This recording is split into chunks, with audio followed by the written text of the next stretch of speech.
Sir, ಈಗ Bidadi township ವಿಚಾರಕ್ಕೆ ಸಂಬಂಧಪಟ್ಟಂತೆ ಕಾಂಗ್ರೆಸ್ ನಾಯಕರು ಕುಮಾರಸ್ವಾಮಿ ವಿರುದ್ಧ ಒಂದಷ್ಟು ವಾಗ್ದಾಳಿ ನಡೆಸುವ ಸಂದರ್ಭ ಕುಮಾರಸ್ವಾಮಿ ಒಂದು ಹೇಳಿಕೆ ಕೊಟ್ಟಿದ್ದಾರೆ.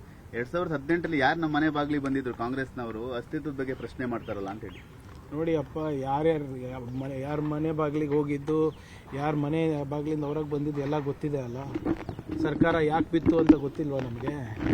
ಸರಿಯಾಗಿ ಈಗ ಅವಾಗ ಆಗಬೇಕಾದಾಗ ಎಲ್ಲ ಸಿದ್ಧಾಂತ ತತ್ವ ಒಂದೇ ಅಂತ ಹೇಳಿದ್ರು. ಇದೇ ಮಾಜಿ ಮುಖ್ಯಮಂತ್ರಿಗಳು, ಕೇಂದ್ರ ಸಚಿವರು ಒಂದು ದೊಡ್ಡ ಆರ್ಟಿಕಲೇ ಬರೆದಿದ್ರಲ್ಲ RSS ವಿರುದ್ಧ. ಎಂಥ ವಿಷಜಂತು ಅಂತ ಬರೆದಿದ್ರ ಇಲ್ಲ ಆರ್ಟಿಕಲ್ಲು. ಅವಾಗ ನಮ್ಮದು ಅವ್ರದ್ದು ಸಿದ್ಧಾಂತ ತತ್ವ ಒಂದೇ ಇತ್ತು. ಈಗೇನೋ ಬೇರೆದಾಗಿದೆ, ಈಗೇನೋ ಅರಿವಾಗಿದೆ ಅಂತ ಅವ್ರು ಹೇಳ್ತಾ ಇದ್ದಾರೆ. ಈಗ ಮೇಲೆ ಇದ್ದಾರೆ. ಯಾರು ಮನೆ ಬಾಗಿಲಿಗೆ ಬಂದಿದ್ರು, ಏನೇನಾಯಿತು ನನಗೂ ಗೊತ್ತಿದೆ. ಆ ಸೂಕ್ಷ್ಮ ವಿಚಾರಗಳೆಲ್ಲ ಮೀಡಿಯಾನಲ್ಲಿ ಇವಾಗೆಲ್ಲ ಚರ್ಚೆ ಮಾಡಬೇಕಾಗಿದ್ದು. ಈಗ ಅವ್ರ ವರ್ಷನ್ ಏನೇ ಇವತ್ತಿಲ್ಲ ನಾಳೆ ಅವ್ರ ಆಟೋಬಯೋಗ್ರಫಿ ಬರೀತಾರಲ್ಲ, ಅಲ್ಲಿ ಬರ್ಕೊಳ್ಳಿ. ನಮ್ದು ಬರಿಬೇಕಾದ್ರೆ ನಾವು ಬರ್ಕೊಂತೀವಿ. ಸರ್, ಈಗ ಸಿಎಗಳ ಜೊತೆಲಿ ಸಭೆ ಮಾಡಿದಾಗ ಸರ್ ಗೌರ್ಮೆಂಟ್ ಇನ್ನೊಂದು ರಿಪೋರ್ಟ್ ಕೊಟ್ಟಿದ್ದಾರೆ. ಭೂ ತ್ಯಾಜ್ಯಗಳಿಗೆ, ಭೂ ವ್ಯಾಜ್ಯಗಳಿಗೆ ಸಂಬಂಧಪಟ್ಟಂತೆ ಕಾನೂನು ಮತ್ತೆ ಸುವ್ಯವಸ್ಥೆ ಗಲಾಟೆ ಜಾಸ್ತಿ ಆಗ್ತಿರ್ತ ಥ್ರೂಔಟ್. ಯಾವುದಕ್ಕೆ ಸರಿ ಅರ್ಥ ಇಲ್ಲ. ಭೂಮಿ ವಶಪಡಿಸಿಕೊಂಡ ಸಂದರ್ಭದಲ್ಲಿ ಆಗ್ತಿರುವಂತಹ ಹೋರಾಟಗಳಿಂದ ಕಾನೂನು ಸುವ್ಯವಸ್ಥೆಗೆ ಸಮಸ್ಯೆ ಆಗ್ತಿದೆ ಅಂತ ಸಿಎಂ ಅವರೇ ನೋಡಿ. ಲ್ಯಾಂಡ್ ಅಕ್ವಿಸಿಷನ್ ಲಾ ಬಹಳ ಕ್ಲಿಯರ್ ಆಗಿದೆ. ಯಾರು ಒತ್ತಾಯಪೂರ್ವಕವಾಗಿ ಜಬರ್ದಸ್ತಿ ಮಾಡಿ ಲ್ಯಾಂಡ್ ತೊಗೊಳಕ್ಕೆ ಆಗೋದಿಲ್ಲ. ರೈತರದು ಎಲ್ಲೆಲ್ಲಿ ಅವರು ಸ್ವಪ್ರೇರಣೆಯಿಂದ ಕೊಡ್ತಾರೆ, ಸ್ವ ಇಚ್ಛೆಯಿಂದ ಕೊಡ್ತಾರೆ, ಅದನ್ನು ಮಾತ್ರ ನಾವು ಭೂಮಿ ವಶಕ್ಕೆ ತೊಗೋಬೋದು. ಯಾರಿಗೆ ಕೊಡೋಕೆ ಇಷ್ಟ ಇಲ್ಲ 95% ಆಗಿದ್ರೆ then we can acquire the rest also ಅಂತ ಆ್ಯಕ್ಟಲ್ಲಿ ಇದೆ. ಈಗ ಉದಾಹರಣೆ, ನೀವು ಚನ್ನರಾಯಪಟ್ಟಣದಲ್ಲಿ ದೇವನಹಳ್ಳಿನಲ್ಲಿ ನಾವು ಮಾಡಿಲ್ವಾ? ಅವ್ರು ಕೊಡೋಕೆ ಇಷ್ಟ ಇಲ್ಲ ಅಂದರೆ ನಾವು ಅಗ್ರಿಕಲ್ಚರ್ ಝೋನ್ ಅಂತಲೇ ಡಿಕ್ಲೇರ್ ಮಾಡಿದ್ವಿ ಅದನ್ನು.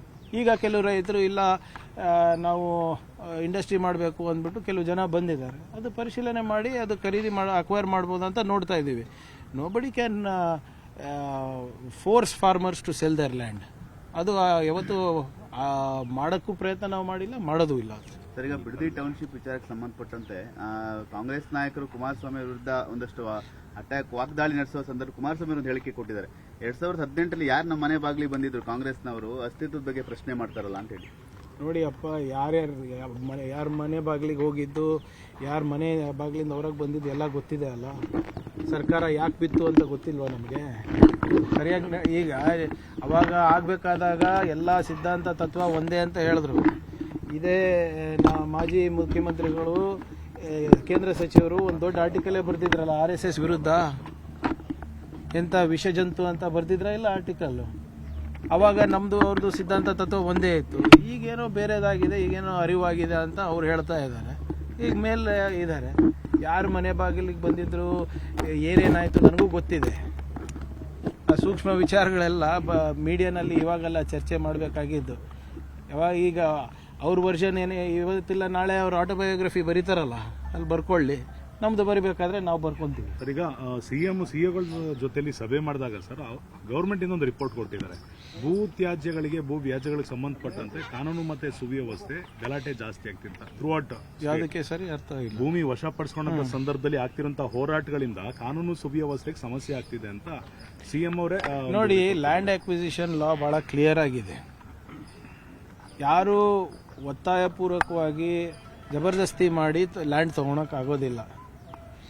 ರೈತರದು ಎಲ್ಲೆಲ್ಲಿ ಅವರು ಸ್ವಪ್ರೇರಣೆಯಿಂದ ಕೊಡ್ತಾರೆ, ಸ್ವ ಇಚ್ಛೆಯಿಂದ ಕೊಡ್ತಾರೆ, ಅದನ್ನು ಮಾತ್ರ ನಾವು ಭೂಮಿ ವಶಕ್ಕೆ ತೊಗೋಬೋದು. ಯಾರಿಗೆ ಕೊಡೋಕೆ ಇಷ್ಟ ಇಲ್ಲ 95% ಆಗಿದ್ರೆ then we can acquire the rest also ಅಂತ ಆ್ಯಕ್ಟಲ್ಲಿ ಇದೆ. ಈಗ ಉದಾಹರಣೆ, ನೀವು ಚನ್ನರಾಯಪಟ್ಟಣದಲ್ಲಿ ದೇವನಹಳ್ಳಿನಲ್ಲಿ ನಾವು ಮಾಡಿಲ್ವಾ? ಅವ್ರು ಕೊಡೋಕೆ ಇಷ್ಟ ಇಲ್ಲ ಅಂದರೆ ನಾವು ಅಗ್ರಿಕಲ್ಚರ್ ಝೋನ್ ಅಂತಲೇ ಡಿಕ್ಲೇರ್ ಮಾಡಿದ್ವಿ ಅದನ್ನು. ಈಗ ಕೆಲವು ರೈತರು ಇಲ್ಲ ನಾವು ಇಂಡಸ್ಟ್ರಿ ಮಾಡಬೇಕು ಅಂದ್ಬಿಟ್ಟು ಕೆಲವು ಜನ ಬಂದಿದ್ದಾರೆ. ಅದು ಪರಿಶೀಲನೆ ಮಾಡಿ ಅದು ಖರೀದಿ ಅಕ್ವೈರ್ ಮಾಡ್ಬೋದು ಅಂತ ನೋಡ್ತಾ ಇದ್ದೀವಿ. Nobody can force farmers to sell their land. ಅದು ಯಾವತ್ತು ಮಾಡೋಕ್ಕೂ ಪ್ರಯತ್ನ ನಾವು ಮಾಡಿಲ್ಲ, ಮಾಡೋದು ಇಲ್ಲ.